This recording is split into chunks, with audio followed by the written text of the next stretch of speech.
Sebuah karya terbaik dari Esa Mintarja, kelanjutan dari kisah Pelangi di Langit Singasari yang telah kami tayangkan sebelumnya.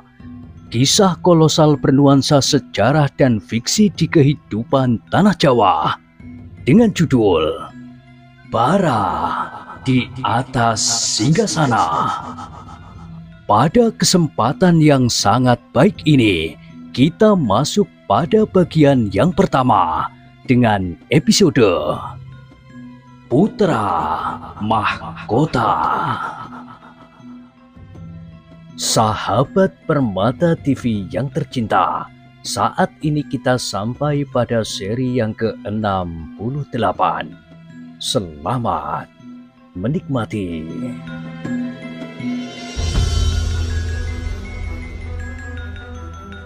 Di akhir kisah sebelumnya disebutkan, dalam pada itu, ketika Anusapati kemudian meninggalkan ruangan setelah minum beberapa teguk dan memasuki biliknya yang sedang dibersihkan, ia menjadi terkejut sendiri ketika dilihatnya seonggok pasir di sudut ruangan.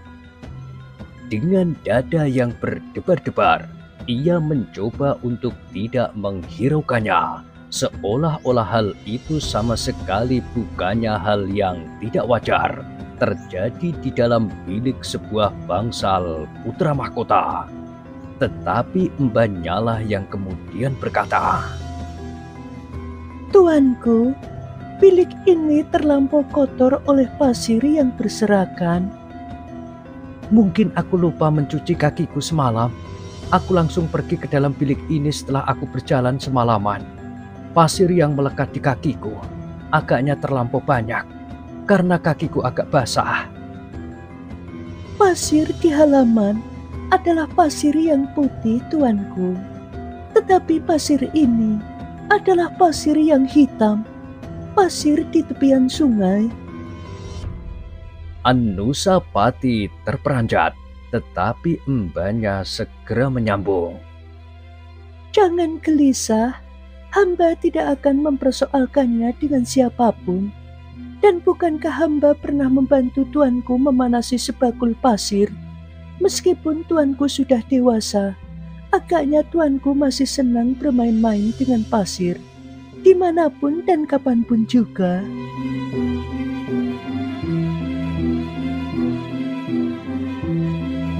Anusapati menarik nafas dalam-dalam. Ia tidak perlu ingkar, mbaknya memang sudah mengetahui serba sedikit. "Tolonglah Bibi, bersihkan pasir itu. Aku juga menyembunyikan pakaianku yang kotor oleh pasir serupa itu." Mbaknya tersenyum, jawabnya, "Jangan cemas terhadap hamba, tuanku. Kalau hamba tidak melakukan tugas hamba sebaik-baiknya di dalam bangsal putra mahkota ini, mungkin keadaannya sudah berbeda." Ya, aku tahu. Dan aku berterima kasih sekali kepada Bibi." "Ah, sudahlah. Silahkan tuanku berada di luar dahulu. Hamba belum selesai membersihkan bilik ini." Anusapati pun kemudian pergi keluar dan memutari tangga bangsalnya. Suasana istana ini masih terlampau sepi, bukan saja karena masih terlampau pagi, tetapi karena Sri Rajasa memang tidak ada di istana bersama para panglima beberapa orang senopati dan putranya Tohjoyo. Dengan lemahnya Anusapati melangkah satu-satu di halaman. Tanpa sesadarnya ia sudah berada di depan regol petamanan. Dilihatnya di dalam petamanan itu beberapa orang juru taman sedang membersihkannya dengan sapu lidi. Ketika salah seorang dari mereka melihat Anusapati, segera membongkokkan kepalanya sambil berkata, "Masih sepagi ini, tuanku? Tuanku sudah ada di petamanan." Anusapati memandang juru taman itu dengan tatapan mata yang letih, tetapi ia mencoba untuk tersenyum dan berkata, Alangkah segarnya pagi ini. Aku bangun terlampau pagi dan aku sudah berjalan-jalan mengelilingi halaman istana. Juru taman itu mengerutkan keningnya. Ia melihat Anusapati pucat dan lelah. Sama sekali ia tidak melihat putra mahkota menjadi segar. Tetapi juru taman itu tidak mengatakannya.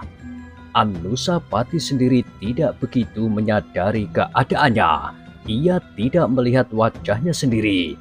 Betapa ia mencoba melenyapkan semua kesan itu dari dirinya. Tetapi ia tidak sepenuhnya berhasil.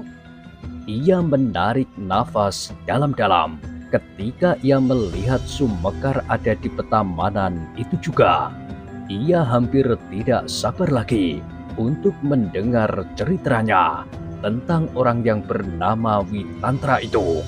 Ia ingin segera tahu apakah alasan Witantra memancing perkelahian. Selain ingin mengetahui betapa jauh kemampuan Aji Gundala Sosro. Tetapi Anusapati tidak begitu saja dengan serta-merta mendekatinya dan langsung bertanya kepadanya. Bagaimanapun juga ia harus bersabar sampai kesempatan yang baik datang. Karena itu, maka sejenak Anusapati mondar-mandir di petamanan. Dilihatnya berbagai macam bunga yang sedang berkembang. Kadang-kadang ia memetik setangkai, tetapi kemudian ditaruhnya bunga itu di sisi regol. Ketika Anusapati sedang asik melihat setangkai kembang menur yang memancarkan warnanya yang putih, Sumekar menghampirinya. Kemudian sambil berjongkok di samping Anusapati, ia berbisik. Pagi-pagi benar, Tuan sudah datang ke petamanan. Iya, aku ingin paman segera bercerita. Tetapi keadaan tuanku menumbuhkan pertanyaan. Tuanku nampak letih dan pucat. Begitu? Emban juga berkata begitu. Sebenarnya lah tuanku. Sebaiknya tuanku pergi beristirahat di bangsal. Nanti hamba akan menghadap. Paman akan menghadap aku di bangsal? Tidak, hamba akan memelihara tanaman di halaman bangsal di hampir tengah hari. Tuanku sempat tidur sejenak, supaya keadaan tuanku menjadi bertambah baik. Kalau saat ini ayahanda tuanku melihat keadaan tuanku, pasti segera tumbuh pertanyaan apa saja yang sudah tuanku lakukan semalam. Atau seandainya ibunda permaisuri yang melihatnya, tuanku pasti disangkanya sakit. Agaknya benturan kekuatan yang terjadi itu terlampau berat bagi tuanku. Masih tampak di wajah tuanku keadaan tuanku yang sangat lemah. Anusapati mengangguk-anggukkan kepalanya.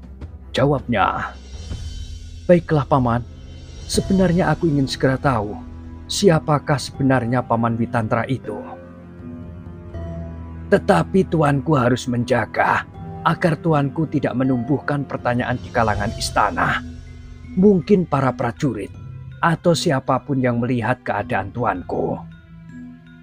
Anusapati pun menurut nasihat Sumekar.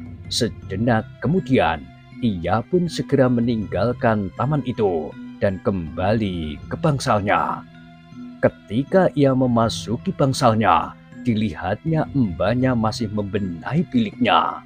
Beberapa orang hamba istana masih juga sibuk membersihkan bangsalnya, mencuci ukiran umpak tiang, dan membersihkan dinding-dinding kayu.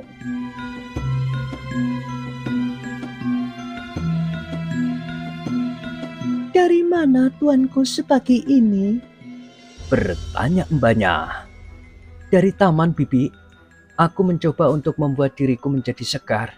Tetapi seorang juru taman berkata pula kepadaku bahwa aku pucat dan letih. Sebenarnya lah begitu, tuanku. Jawab embanya. Seperti yang sudah hamba katakan, tuanku memang letih dan pucat. Aku akan beristirahat, Bibi. Aku akan tidur. Kalau ibunda memanggil, katakanlah bahwa aku agak pening sedikit. Tetapi apabila tidak ada utusan ibunda, jangan kau katakan apapun. Nanti siang aku akan menghadap ibunda."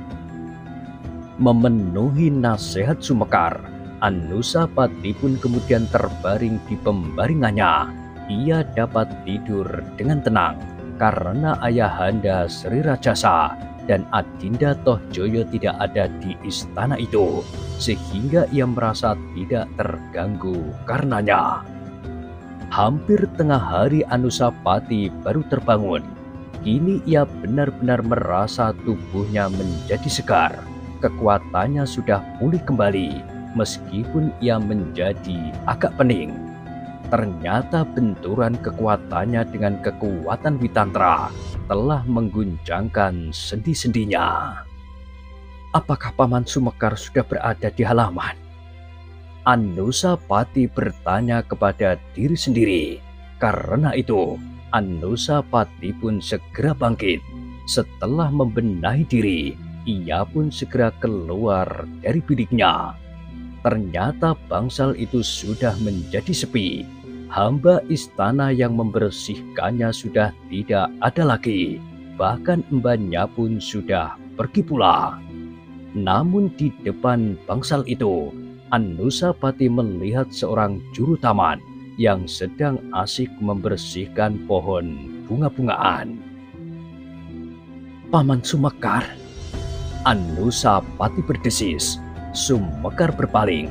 Kemudian sambil tersenyum, ia berkata, "Tuanku kini benar-benar sudah menjadi segar." Anusapati tersenyum pula. Perlahan-lahan ia mendekati Sumekar yang sedang sibuk. "Apakah Paman dapat menceritakannya sekarang?" Sumekar mengangguk-anggukkan kepalanya. Jawabnya, "Baiklah tuanku, tetapi di sini sajalah sambil menyiangi pepohonan." "Iya, di sini saja." Anusapati kemudian berjongkok di samping Sumekar yang nampaknya sedang sibuk. Ketika dua orang prajurit lewat di depan bangsal itu terkejut karenanya ketika tiba-tiba mereka melihat putra mahkota berjongkok di halaman. Prajurit itu pun kemudian berhenti sambil membungkukkan kepalanya dalam-dalam. Anusapati berpaling. Baru setelah ia mengangguk pula, maka kedua prajurit itu pun berjalan lewat.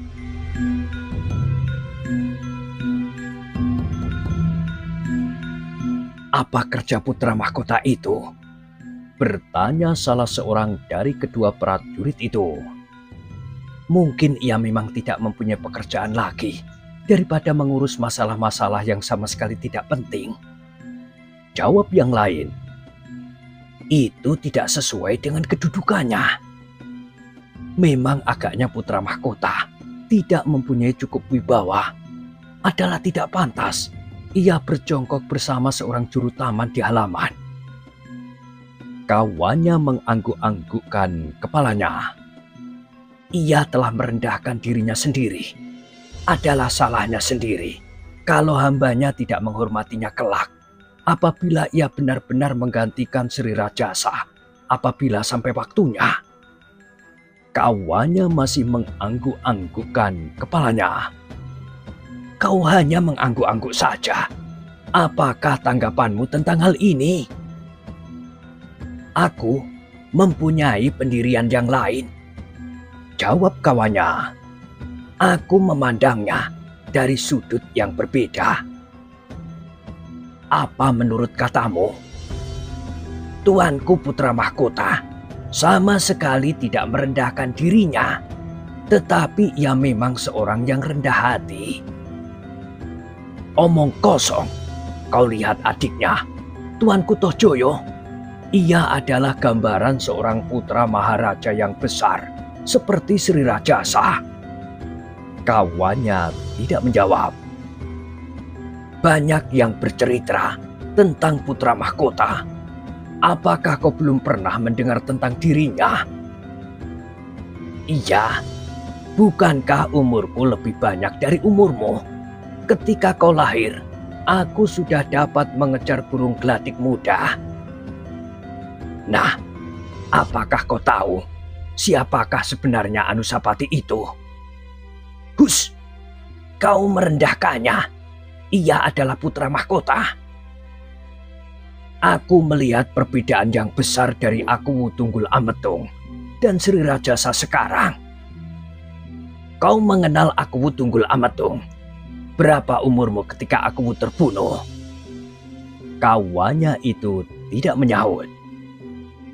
Aku mempunyai pandangan yang berbeda dengan kau. Tuanku putra mahkota adalah seorang yang rendah hati. Berbeda dengan tuanku Tohjoyo. Ia adalah gambaran dari seorang yang paling sombong yang pernah menghuni istana ini. Ah, itu anggapanku. Dan mudah-mudahan aku keliru. Tetapi aku justru hormat kepada tuanku putra mahkota yang tidak membeda-bedakan siapa saja dari hamba-hambanya.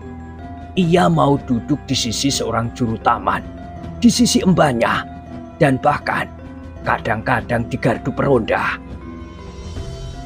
Itu tidak pantas bagi seorang putra mahkota. Itu tanggapan yang salah. Agaknya kesombongan memang sudah menjalar di seluruh isi istana. Prajurit yang muda itu tidak menyahut lagi, tetapi keningnya tampak berkerut-merut. Mereka kemudian berjalan saja sambil membisu sampai ke gardu mereka. Kawan-kawannya yang melihat wajah keduanya menjadi heran. Seorang yang lebih tua lagi dari mereka bertanya, "Apakah kalian bertengkar, berebut sawu yang jatuh di halaman belakang?" "Tidak, kami tidak apa-apa. Kami hanya sekedar berbicara tentang putra mahkota." Prajurit yang bertanya itu tidak meneruskan pertanyaannya. Ternyata ia cukup bijaksana karena ia tahu bahwa masalah putra mahkota adalah masalah yang paling rawan untuk dibicarakan.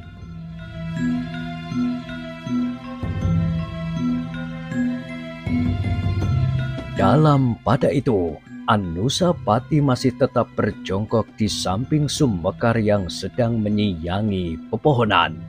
Sambil mencabut rerumputan, Sumbekar berkata, "Witantra adalah sahabat Kakang Mahesa Agni."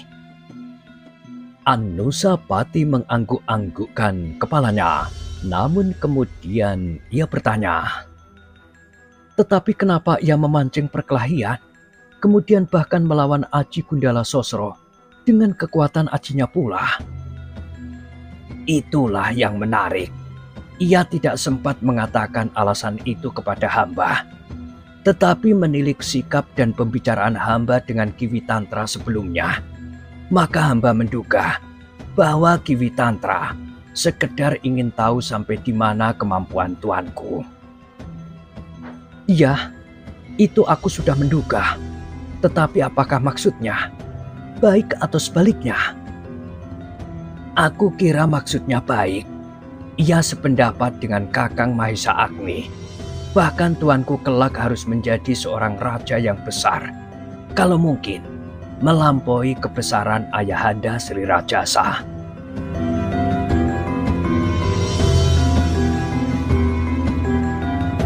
Apakah hubungan antara Witantra dengan urusan ini?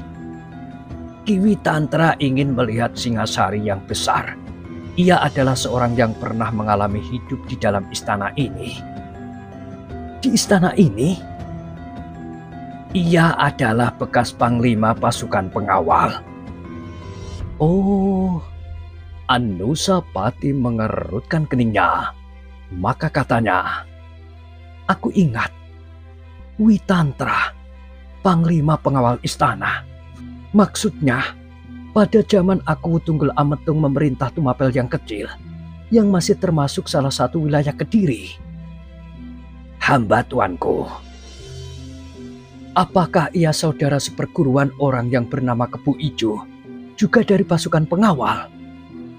"Iya, tuanku benar." "Oh, Jadi ia adalah seorang yang pernah naik ke arena melawan Paman Mahesa Agni? Dari mana tuanku tahu? Pelatihku yang terbunuh itu pernah bercerita. Paman Mahesa Agni juga pernah mengatakannya, meskipun tidak lengkap. Adinda Tohjoyo pernah pula mengatakannya. Sumekar menganggukkan kepalanya. Kalau Tohjoyo pernah bercerita tentang Witantra, Kebu Ijo, dan peristiwa yang menyangkut keduanya, maka kemungkinan terbesar adalah justru Sri Rajasa sendirilah yang bercerita kepadanya. Dan ternyata dugaannya itu benar, karena Tohjoyo mengatakan pula kepada Anusapati bahwa ia mendengarnya dari ayahanda Sri Rajasa. Ayahanda hanya mengatakannya kepada Adinda Tohjoyo, tetapi tidak kepadaku. Aku tidak mengerti kenapa ayahanda tidak mau mengatakannya kepadaku. Apakah aku memang tidak berhak atau dianggap oleh ayahanda sama sekali tidak penting bagiku? Mungkin ayahanda tidak sengaja, sahut Sumekar. Ayahanda barangkali lupa kepada siapa ayahanda pernah bercerita. Mungkin ayahanda menganggap bahwa ayahanda Sri Rajasa pernah bercerita pula kepada tuanku. Bagaimana mungkin hal itu dapat terjadi? Ayahanda mempunyai banyak sekali kewajiban, sehingga ayahanda Sri Rajasa tidak akan sempat mengingat-ingat apakah yang pernah diceritakan kepada putra-putranya. Anusapati menganggukkan kepalanya, tetapi wajahnya sama sekali tidak menunjukkan bahwa ia sesuai dengan keterangan Sumekar itu. Meskipun demikian, Anusapati tidak membantah. Tetapi apakah yang dikatakan oleh tuanku Tohjoyo? Seperti yang paman katakan, Witantra telah mencoba membela Kebu Ijo. Adinda Tohjoyo mengatakan bahwa Witantra kakak seperguruan Kebu Ijo tidak mau melihat kenyataan bahwa Kebu Ijo telah bersalah karena membunuh Aku Tunggul Ametung. Ia mencoba mempergunakan pengaruhnya untuk membebaskan adik seperguruannya. Tetapi ketika Kebu Ijo berusaha melarikan diri, ayahanda Sri Rajasa yang saat itu bernama Ken Arok berhasil menangkap dan membunuhnya. Sumekar mengangguk-anggukkan kepalanya. Memang cerita itulah yang sampai saat ini masih dikenal oleh rakyat Singasari. Kepahlawanan Ken Arok yang membuatnya disegani. Tetapi Sumekar pun telah pernah mendengar serba sedikit apakah yang sebenarnya telah terjadi. Tetapi tidak pada tempatnya apabila ia mengatakannya kepada Anusapati. Dengan demikian, pasti akan dapat timbul persoalan-persoalan baru yang gawat bagi Singasari.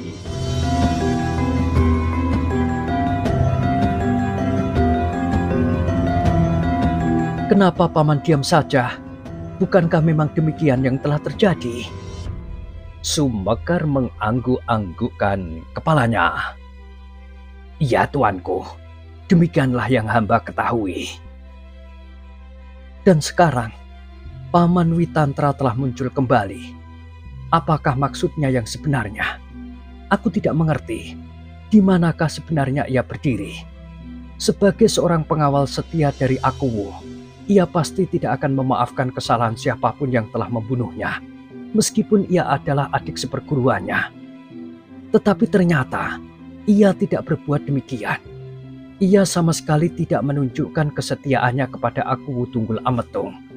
Bahkan ia mencoba untuk mencuci kesalahan adik seperguruannya itu. Dan seandainya ia tidak senang lagi kepada pemerintahan yang dipimpin oleh Aku Tunggul Ametung, ia pasti akan menerima dengan senang hati perubahan yang terjadi di Tumapel. Tetapi ia pun justru telah mengundurkan diri. Sumekar mengangguk-anggukkan kepalanya. Pikiran itu memang masuk akal. Pada saat itu, Witantra memang tidak menunjukkan sikap yang tegas menghadapi keadaan. Ia adalah seseorang yang mencoba berdiri di atas kebenaran. Terdengar suara Mahesa Agni mengiang di dalam rongga jantung Sumekar. Mahesa Agni pun pernah bercerita kepadanya bagaimana Witantra menolak untuk ikut serta mengambil Ken Dedes dari padepokannya ketika Akuwu telah dapat terpancing oleh niat kuda Sempana saat itu. Meskipun Witantra tahu Akuwu akan dapat menghukumnya, tetapi ia tetap pada pendiriannya. Berkata Mahesa Agni lebih lanjut, dan Mahesa Agni pun pernah bercerita bagaimana Witantra melawan kehendak Mahendra untuk mengambil Ken Dedes yang kemudian menantang Mahesa Agni untuk berperang tanding ketika ia mengetahui bahwa yang bernama Wiraprana bukanlah Mahesa Agni. Tetapi Sumekar masih juga belum menjelaskannya. Ia masih juga harus meyakinkan pendengarannya tentang orang yang bernama Witantra itu sendiri. Karena seperti juga Anusapati, Sumekar mengenal cerita tentang Witantra sebelum kakak seperguruannya Kuda Sempana dan bahkan dari gurunya Empu Soto, dan baru kemudian sebagian dari Witantra sendiri. Paman, bertanya Anusapati kemudian, bagaimanakah menurut Paman tentang Paman Witantra? Apakah kita dapat mempercayainya atau tidak? Ampun tuanku, hamba tidak tahu dengan pasti, tetapi perasaan hamba mempercayainya. Tetapi, apakah ia mempunyai maksud-maksud tertentu untuk kepentingannya sendiri? Aku sama sekali tidak mengerti. Mungkin ia memang mempunyai perhitungan tersendiri. Mungkin ia tidak sesuai dengan Ayahanda Sri Rajasa. Sejak Ayahanda Sri Rajasa mempunyai pengaruh di Tumapel, saat itu pengaruh Witantra semakin berkurang. Dan kini ia melihat keadaan yang kurang serasi di dalam istana ini. Apakah agaknya ia akan memanfaatkan keadaan ini untuk kepentingannya? Meskipun ia tidak mempunyai pamrih yang langsung untuk maksud sendiri secara lahiriah, tetapi kekeruhan yang dapat terjadi memberinya kepuasan. Tuanku jangan terlampau berprasangka. Hamba akan berusaha menemui Kakang Mahesa Agni. Hamba akan mendapat penjelasan yang lebih pasti daripadanya. Kapan Paman akan pergi? Hamba akan mencari waktu. Hamba akan minta izin dahulu. Anusapati mengangguk-anggukkan kepalanya. Sumekar memang tidak dapat pergi begitu saja. Sebagai seorang juru taman, maka ia harus mendapat izin lebih dahulu dari pemimpinnya. Baiklah Paman, berkata Anusapati. Kita sebaiknya minta nasihat Paman Mahesa Agni untuk menilai Paman Witantra. Mungkin Paman Witantra bermaksud baik, tetapi memang ada kemungkinan bahwa Paman Witantra ingin berbuat sesuatu atas Ayahanda Sri Rajasa, tetapi ia ingin meminjam tangan orang lain, dan ia melihat hubungan yang kurang serasi di dalam istana ini. Sumekar mengangguk-anggukkan kepalanya. Katanya, Tuanku mempunyai pertimbangan yang cukup jauh. Ternyata bahwa Tuanku sudah benar-benar menjadi dewasa. Aku hanya ingin berhati-hati Paman. Aku merasa bahwa pengetahuanku sebenarnya sangat picik. Tetapi bagaimanapun juga, aku adalah seorang anak yang harus berbakti kepada ayahandanya. Apapun dan bagaimana sikap ayahanda terhadap anaknya.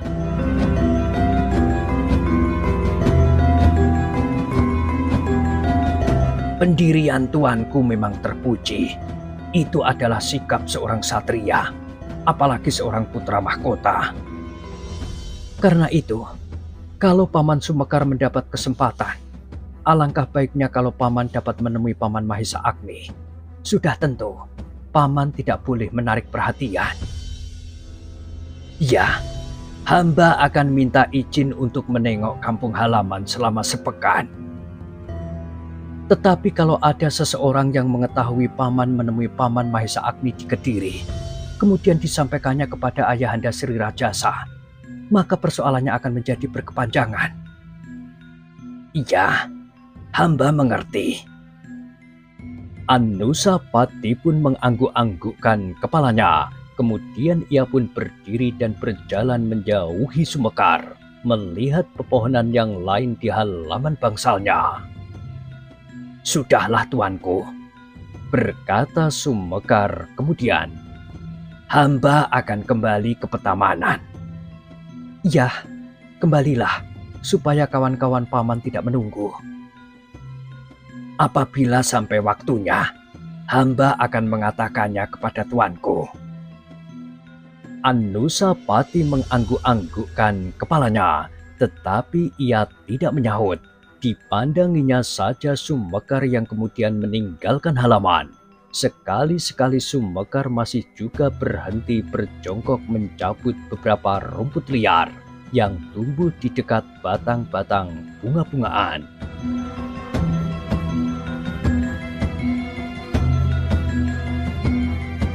Hei, aku kira kau tertidur di depan bangsal putra mahkota itu, bertanya kawannya ketika ia melihat Sumekar kembali ke Petamanan. Tuanku putra mahkota minta memindahkan sebatang pohon arumdalu. Kawannya mengangguk-anggukkan kepalanya, tetapi ia tidak memperhatikan Sumekar lagi, yang kemudian mulai memotong daun pohon-pohon bunga yang kuning.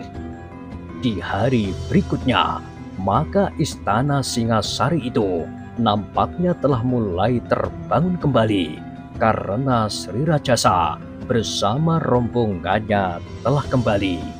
Namun pada saat yang bersamaan, Sumekar telah menghadap pemimpinnya tetua para juru taman untuk meminta izin mengunjungi keluarganya di padukuhannya selama sepekan.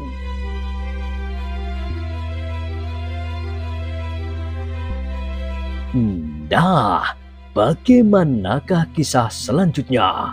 Silahkan ikuti terus kisah Bara di Atas Singgasana pada kesempatan berikutnya. Sampai jumpa.